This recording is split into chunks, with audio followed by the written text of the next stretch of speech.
J'aimerais bien vous donner un autre exercice en mathématiques financières. On va prendre cette question-là, qui est une petite question. Quelle est la valeur de 20 000 euros placée pendant 5 ans et 3 mois à un taux d'intérêt de 7%? Si je place ces données sur une ligne de temps, la réponse deviendrait peut-être plus claire. Donc 0, ça représente aujourd'hui, première année, deuxième année, troisième année, quatrième année, cinquième année et 3 mois. On va dire premier mois, deuxième mois et troisième mois. Donc là, c'est troisième mois. Et puis on a ici 16e année. Donc ici, aujourd'hui, je dispose de la somme C0 égale 20 000 euros. On peut avoir plusieurs manières de répondre à cette question. Par exemple, si je veux savoir combien j'obtiendrai à la 5e année, c'est très simple. On aura C5 qui est égal à la capitalisation de C0, 1 plus le taux d'intérêt de 7%, puissance 5. Mais là, j'aimerais bien savoir combien j'obtiendrai 3 mois plus tard. Donc, ce que je dois faire pour avoir la réponse ici, je dois ajouter encore 3 mois ici. Mais ici, je parle en termes annuels. Donc, je dois convertir soit les 5 au mois en multipliant par 12, ou bien je dois convertir les 3 mois en années en divisant par 12. Donc, il y a deux possibilités. Alors, je vais écrire la réponse pour les deux possibilités. La première possibilité, c'est de capitaliser 20 000 euros pendant 5 fois 12 plus 3. Ou bien la deuxième possibilité, c'est de capitaliser les 20 000 euros 1 plus 0,07 5 ans plus 3 douzièmes d'année. Là, je convertis les mois en années. Les 5, c'est déjà en année, donc on n'a rien à convertir. Je le note comme tel. Et les 3 mois, je les convertis en années en divisant les mois par 12.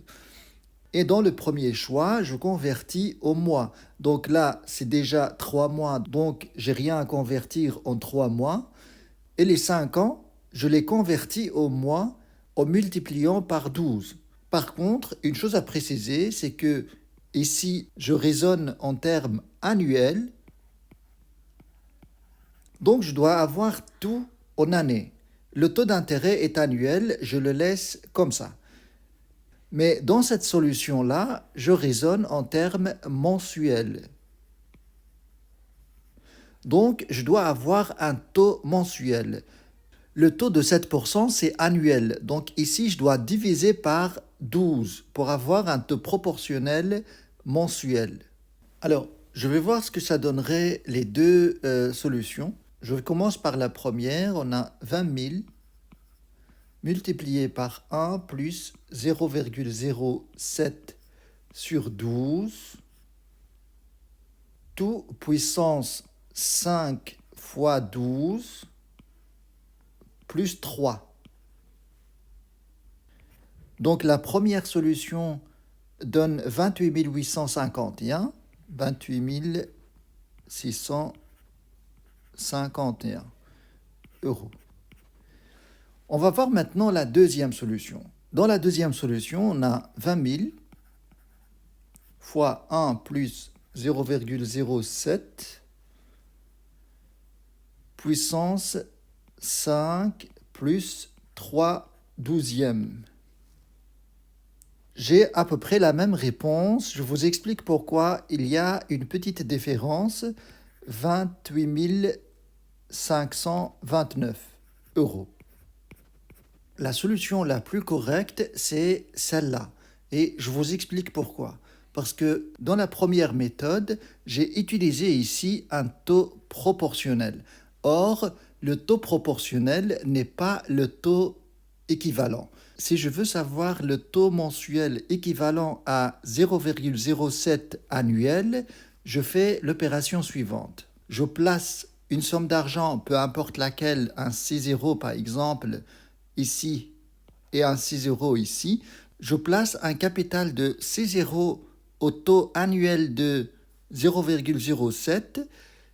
Ce même capital 6 euros placé à un taux équivalent mensuel pendant les 12 mois, ça doit donner la même chose. C'est pour ça que vous avez ici l'égalité. Donc, on va chercher ce taux équivalent R qui correspondrait à 0,07 annuel. Donc ici, c'est comme si on a 1 ici. Si je divise par exemple ici par 12 et ici par 12, l'égalité reste toujours valable, sauf que ici, 12 sur 12, ça fait 1. Donc, je peux effacer ceci. Et puis, j'aimerais bien transférer le 1 de l'autre côté pour garder que R d'un côté. Et pour ça, je dois faire moins 1 des deux côtés. Moins 1, moins 1. Donc, si je calcule ici 1 moins 1, ça fait 0. Donc, il ne restera que le R ici. Donc, R est égal à 1 plus 0,07 puissance 1 douzième moins 1. Je prends la calculatrice. 1 plus 0,07 1 douzième moins 1. Ça fait 0,005 et cela signifie que c'est 0,5%. Donc ça, c'est le taux mensuel équivalent au taux annuel de 7%. Or, si on compare ça avec le taux proportionnel de 0,07 mensuel, on va avoir, si je fais tout ça, moins 0,07 sur 12, je vais avoir un chiffre négatif. Vous voyez que le résultat est négatif, cela signifie que celui-là est plus grand. Donc là, on a ce taux d'intérêt est plus grand que celui-là. C'est bien ce qui explique que le résultat que vous avez ici, est plus grand que le résultat que vous avez ici. Donc ça, c'est plus grand que ça, c'est parce que le taux qu'on a appliqué ici, proportionnel, ce taux proportionnel est plus grand que le taux équivalent qu'on aurait dû appliquer ici, 0,5%. Mais souvent pour ces questions, on retient la deuxième solution. Voilà pour cet exercice. Merci de l'avoir suivi et à très bientôt.